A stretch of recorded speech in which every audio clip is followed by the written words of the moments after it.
This is a walkthrough of how to create your first Google Sites. First thing to consider is who is your audience going to be. Will it be for your students? Will it be for yourself for curating items? Will it be for colleagues? After that, the process is pretty simple and straightforward. Just make sure you're logged into your eSite account.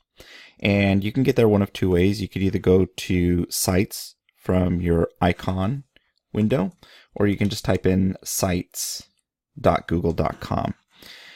And it will take you to the opening page. It might look a little bit different for you, but just click the Create button. Now, if it takes you to new sites, it will look something like this. So when you go to Sites, you might see this one, or you might see the old version, depending if you have old sites. I have old sites, so it pops up the old version for me.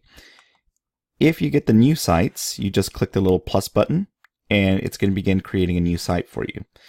If it takes you to the old one, just click the red Create button, and then it's going to ask you if you want it to be in new sites. And I recommend for the first site that you create that it's in new sites. In either case, the process is the same. Just click the plus button, and it will begin creating the site for you. Once it opens up this window, then you're going to go ahead and just give it a name. Doesn't really matter what it is right now. So I'm just going to call this First Site. That's it. And basically that's how you get started in creating a site. Now from here, we're going to start adding on bits and pieces. Something else to keep in mind, at this point, no one can find your site, no one can see your site until you publish it. We'll begin talking about publishing later on, but for right now, you're the only one who has access to it.